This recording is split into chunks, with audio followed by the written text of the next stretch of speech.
Hey guys, so today I am doing my January wrap up.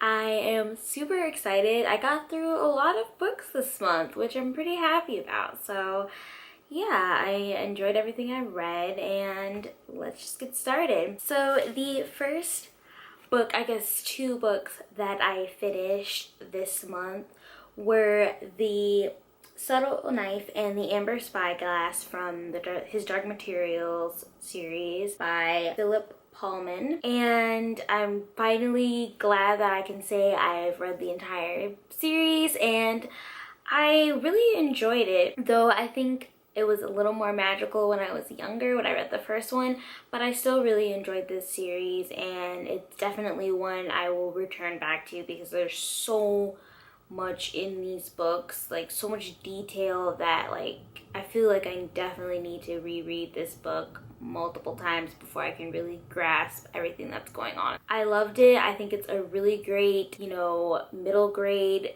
book, but it's also good for adults to read. I just really enjoyed this series and I'm so glad I finally got to finish it. And the conclusion was nice and very satisfying. So if you have not already read these books, I highly recommend them. They're awesome. I think I ended up giving the Subtle Knife and the Amber Spyglass both 4 out of 5 stars. So really great books. I highly recommend them. So during that time, I was also listening to the audiobook The Warmth of Other Suns by Isabel Wilkerson. And I talked about this a little bit in my December wrap up and January TBR, but I really enjoyed listening to this book. It was beautiful. I loved all the information and how she followed three characters in the book, and it just made it very personal and you really got to see what their life was like during this time, the Great Migration, and really learn how even though they were seeking better lives in the North, there were still struggles that they faced every day. And I really enjoyed it. I think if you're looking for something for Black History Month to read, it's definitely a great book to pick up. It is a very lengthy book. I actually do have a physical copy of it, but I've only listened to it. I haven't actually read it, and I do plan to read it later. But I highly recommend you listen to it. The narrator has a very beautiful voice, and she does really great character changes. And I just thought it was a great book. I read it on my way to work and it was just very inspiring. And I commend Isabel Wilkerson for all the research that she did.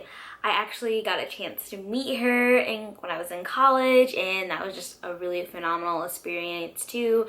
And she just talks about how much time she spent on this book, and it's crazy how many years she interviewed these people, how much information she has laced in between these stories about facts about the Great Migration, and it's just a really educational and enjoyable read, and I love that about this book. And the next book that I picked up was Why Not Me by Mindy Kaling, and I really love this book too. I had a really great reading month. I think there's only one book on here that I rated under a 4-star rating, so but this book is really interesting. I like how personal it is, and I will have a review on it coming up on my channel soon, so I don't want to talk too much about it. But I love this book. I gave this book 5 out of 5 stars. It was just a really great sneak peek into Mindy's life and her thoughts, and it was just very personal, and I gained a lot of insight and inspiration for my own life. So I really enjoyed this book. Definitely recommend it if you are a fan of Mindy, or if you're looking for something funny and relatable. I think this is definitely a book you should pick up. My sister is really into contemporary novels, so I recommend, even though I hadn't read this book, I know a lot of YouTubers enjoyed it, so I recommended that my sister read Me, Earl, and the Dying Girl by Jess Andrews. And after she finished it, she was like, you need to read this book. And she said she didn't really like it, and I was like, well, why do you want me to read it? But she said she wanted somebody to talk to, so I picked up this book next, and I went through it very quickly. It literally took me a day to read this book, and there are a lot of things I don't like about this book, but there are a lot of things I do like about it. I don't know, I'm not a big fan of cancer stories. I think they're extremely hard to write well, and the endings are always never satisfying to me. So, but I feel like this ending was actually really nice. I just did not like the main character in this book. I don't know. He was, the way he talked, or, you know, always talking about, oh, why are you reading this book? He was always bashing himself. And to me, I get that that's probably what someone would think if they were writing a book at his age with his issues, but it was just annoying to have to keep repeating that over and over and over. So I'm like, well, why am I reading this book? The only character that I found interesting was Earl. I think he was a pretty dynamic character, and I would have liked to see more from his perspective. I loved the conversation that he and Earl had at the end of the book, and I think that's probably one of the finer points of this book.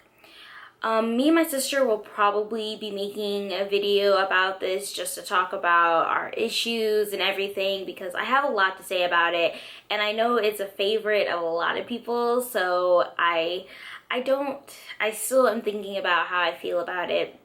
I believe I gave it 3 out of 5 stars on Goodreads, but there's just a lot I don't like and very little things that I absolutely love. So it's very hard for me to kind of decide how I feel about the book. So yeah, we will definitely be making a video so we can talk about it. And I'd love to know your thoughts if you did not like this book too, because I know a lot of people liked it and I just really didn't.